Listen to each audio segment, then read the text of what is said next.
I'm Shell and I'm a cosplayer. If you are new to my channel, welcome, or if you're a subscriber, welcome back. It feels like an almost universal experience for cosplayers that when your extended family learns you like cosplay, inevitably some aunt or uncle or cousin or grandparent will emerge with a sewing machine from their basement and be like, "Here, take it." If you are that cosplayer, this video is for you.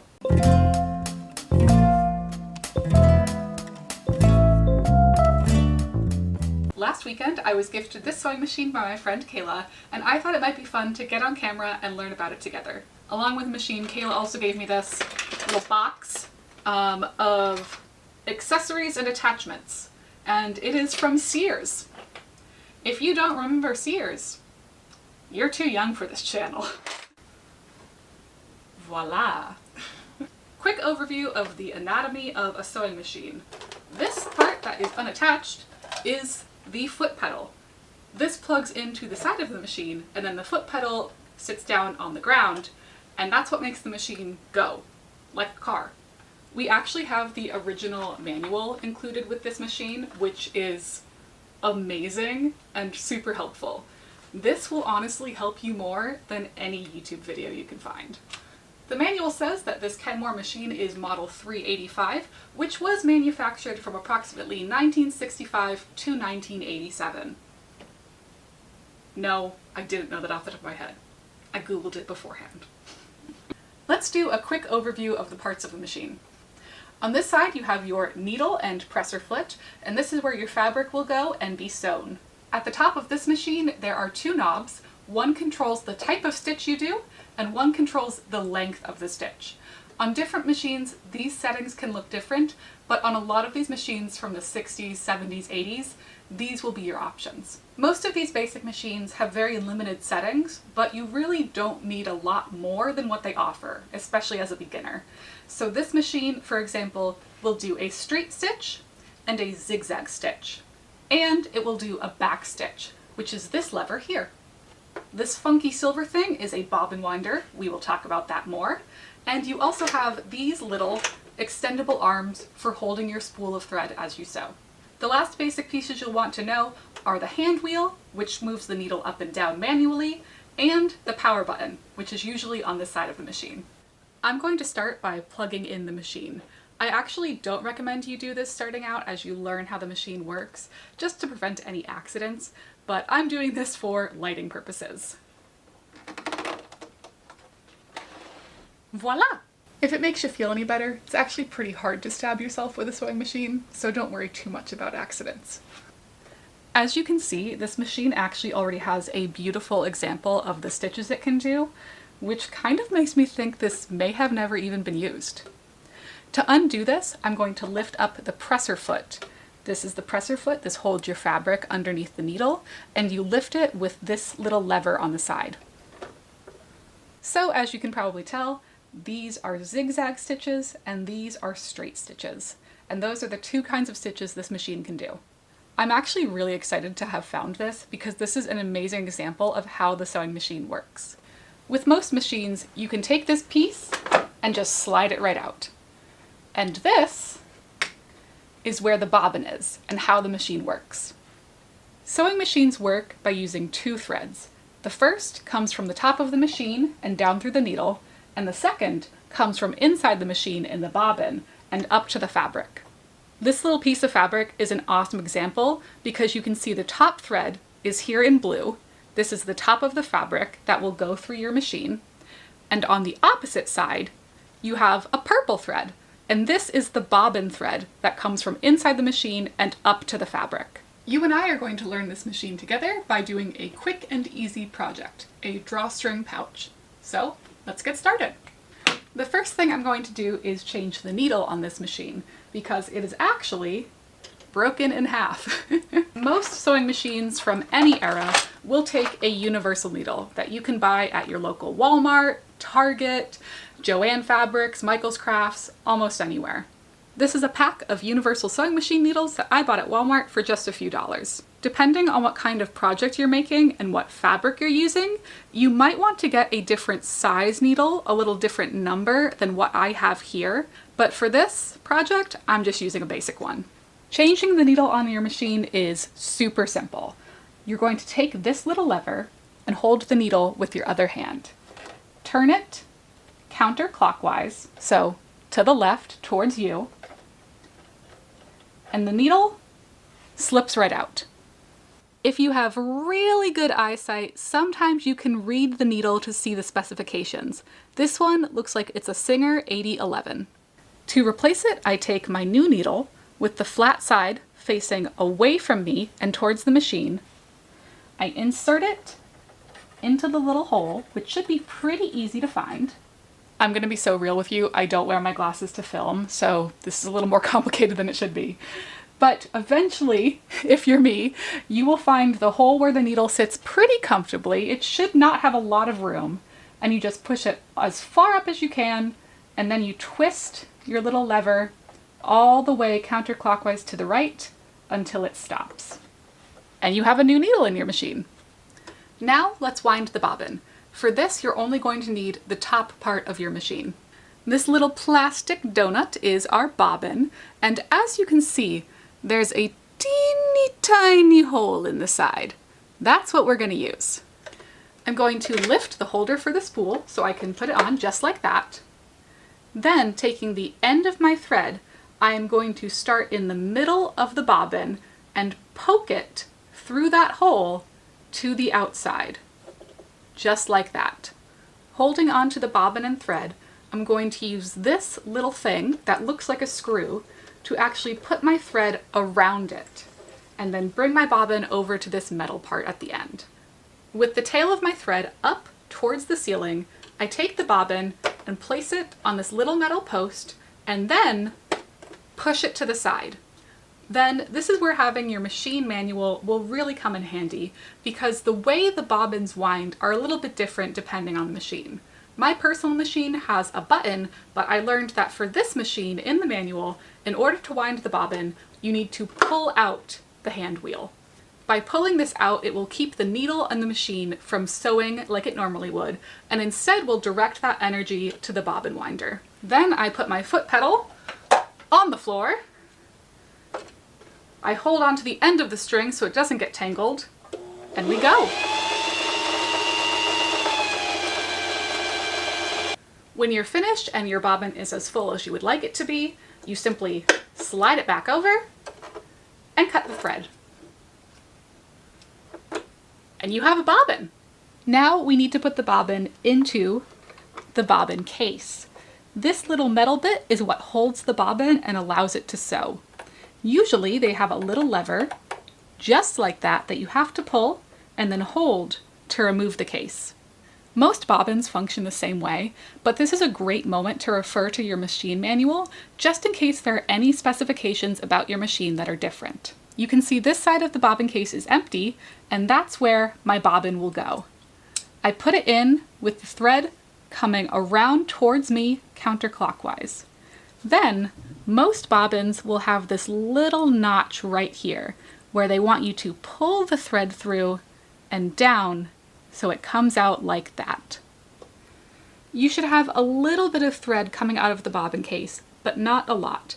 My manual for this machine recommends 4 inches. Then once again, I pull the lever so the bobbin is stuck there now and won't come out, and put it all back into the machine.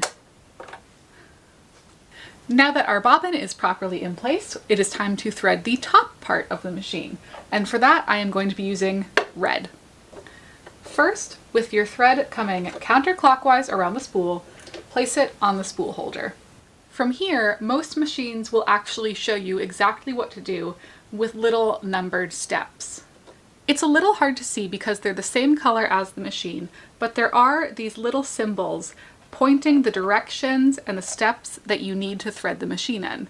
If you have a visual difficulty and these are hard to find on your machine, I would suggest coloring them with a Sharpie so they're much more obvious.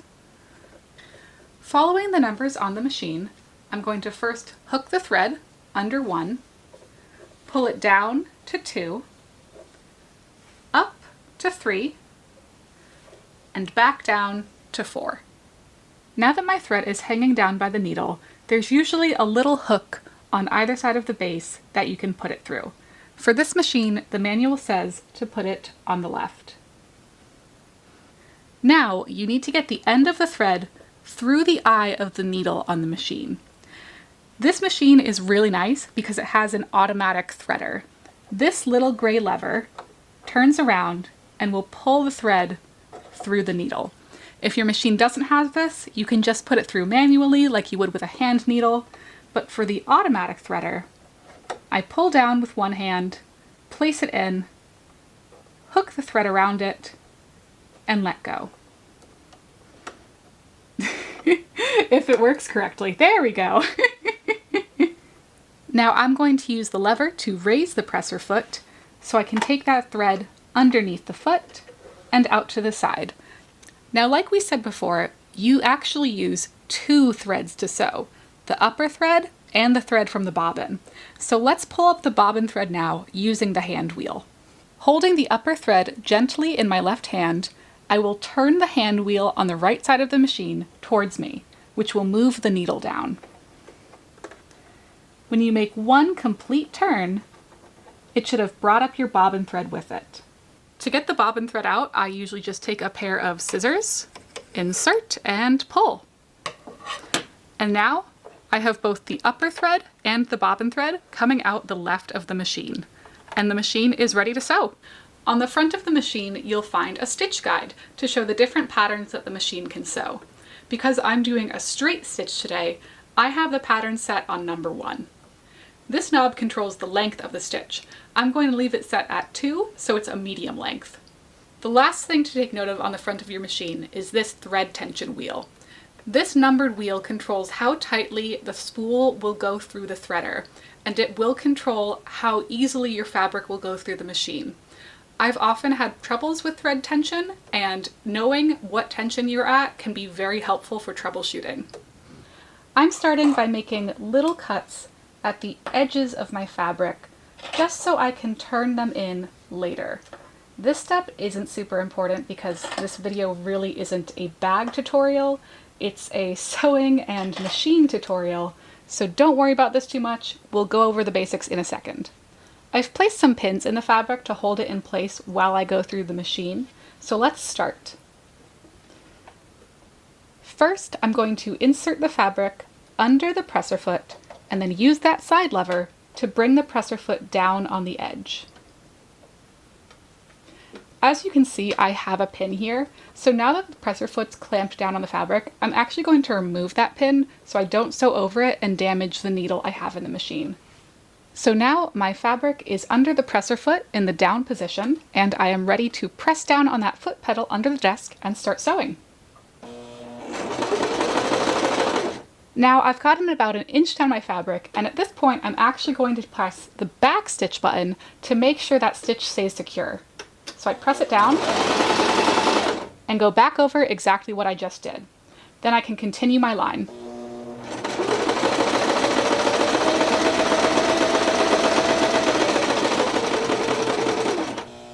Taking out that pin again so it doesn't hit my needle.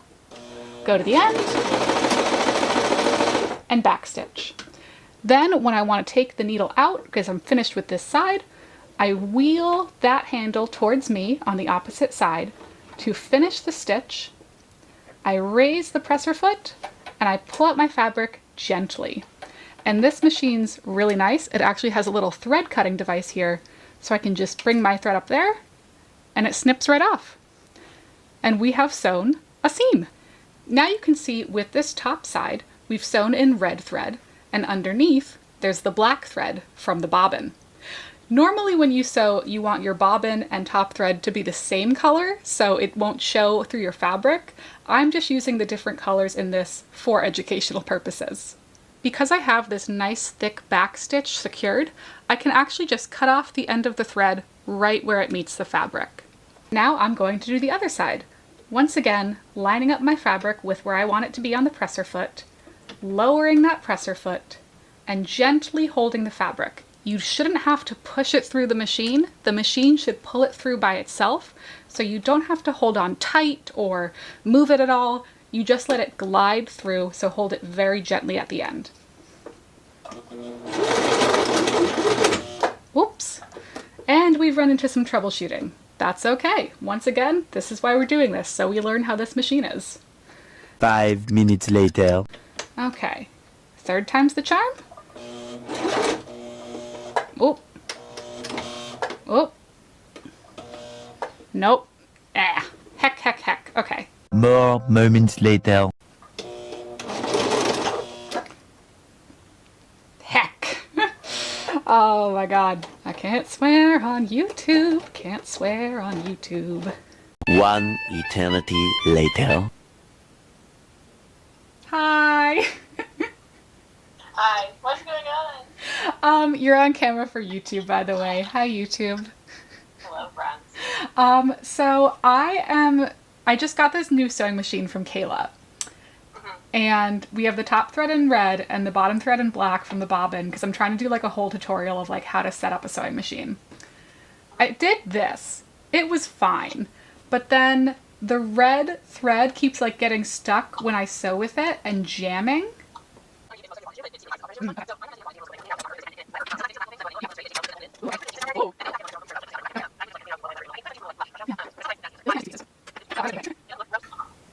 Sorry if I'm like frustrated. I'm frustrated because this happens with literally every machine I have. So like it's definitely a me problem.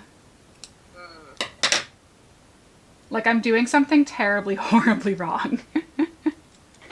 Needle in, holding, pressing down.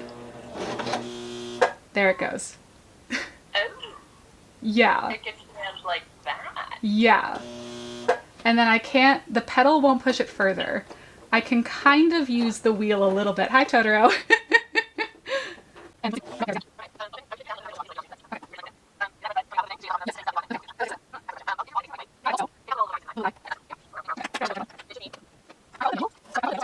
One semester later. Okay, I will keep troubleshooting and give you a call if I die. Okay, I would recommend looking up some sort of YouTube video of like thread getting caught in bobbin, or top thread getting stuck in bobbin casing, blah blah blah. Okay, thank you, Hanny. Godspeed, everyone. So after I got off the call with Hanny, my camera battery actually died and I was forced to take a break. So while my battery was charging, I went and I looked up some YouTube videos and tried rethreading the top thread of the machine, and it worked. That was literally all I needed to do. So when my battery was ready, I continued sewing.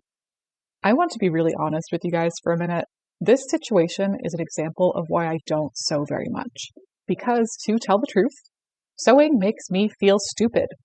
I have a really hard time with not being good at something. I'm really hard on myself when I make mistakes. And I know that's something I need to learn how to get over because it's not fair to myself. There's a lot of really amazing cosplayers out there, and over time I've noticed that they all seem to share one thing, and that's a love of learning. They're not afraid of trying new things, the unknown isn't scary to them, it's exciting because it means there's potential. And that's something I want to be better at, not just as a cosplayer, but also as a person. It's insane to expect yourself to be perfect when you're learning something new. So I'm showing you all of my mistakes in this video to remind both you and myself that it's okay to mess up. We'll just keep trying. And this is usually what it looks like when I have finished sewing. A complete mess.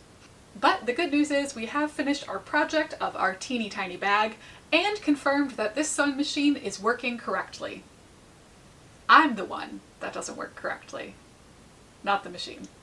I know this video was pretty different than my usual content. It's a lot more hands-on. So if you enjoyed it, please definitely let me know in the comments down below. I really value your opinion and what you want to see from my channel. As always, thank you so much for watching. I hope you have a wonderful day, and I will see you next time. Bye!